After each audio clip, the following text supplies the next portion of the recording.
Hi ma'am, ma'am ngasi so biro na mo pudin lecture do ngasi lecture sina nature trial have mo fund lecture bani do ma'am kamay toge have do ma'am do chira age do ma'am biro slow for the ming terminus do matamangan di bidas as long changa gai ma'am do chira age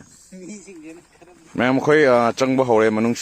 si da yam nale mafam si ko mafam se adum look si di adum phange do kamay cam sange have do hoi imana ba khak lak mina bane ko do imana sina have da kitang di la pe do ai di oina di ahan boy du ne ko the ma'am dum changaga dum yeng seba magi konos mong se nung mai se makha thari se khoi gi nung oiba ma lebo ko adi mani nung oi duni aduga sangdu sange do kitang dum leiduna adum loksibo di dum ngamba su dum yaure aduga sagi dum kano haitare na changmada khoi gi yamna kitakum tawdu di phange bo ko aduga si dei chile lei se masi se khoi wa mandra wa na te u su na te ko khoi cement haijen bai tare ne ko makon se ai ham da khoi ko no malu ne u na sab malu ne do sum lak pa sida phana ma yi ko no se dinung si ban thabi re do ko khoi nakan da hobu sai tare ne ko khoi dum tongan ba dum khra hawe ko adu ko na sai gi manung sida lak ma tam na khoi leidana kaya nung mapawe hai tare ne, dum look wakalo na mapawe ba ko yam ngai ba mapoe, do shida shu amuka wa amuk shu male, same ni sai du le hoi dun sin kitang pi ga sange,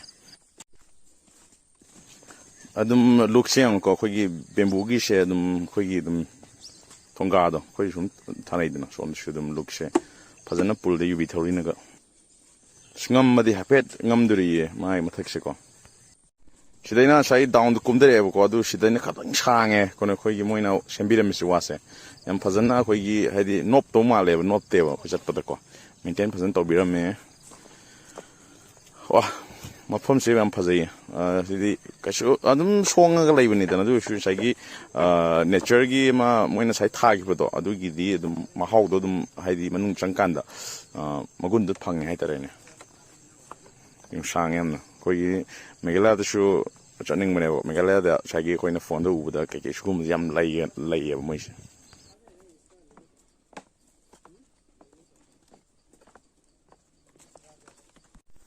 adugo sidagi siparing si sum la ga hai tare ne ko loi re bum pham se adum sange kitang aina sum kathala ga hai tare ne ko adugo sidana koi ending point da ma se koi gi sam khlei re adu sal sanga ga mem uchara ge kai le no hai do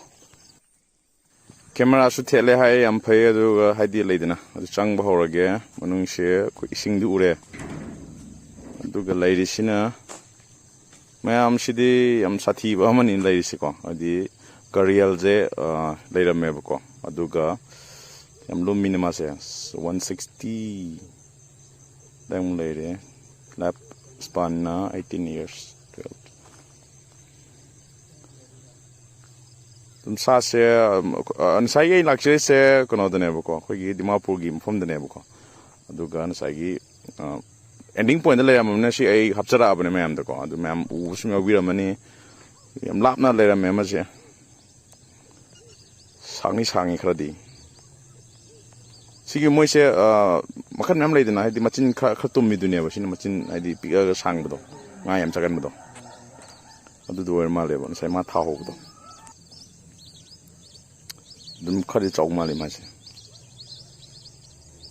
kha sang lap lei raga oh hing sham na kano ye clean oye ma man lei jaga se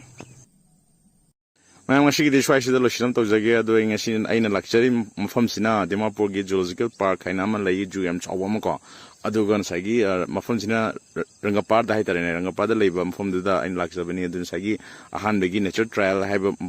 hadi sai thelo budo adu di changa ga manung luxury ne adu ma ending point of sida in sagi sa se ucharak pani adu ma'am sa budi ma'am leiri adu ai yeng matang semjara ke adu ngasi gi shwai sida lo shinam to jage ma'am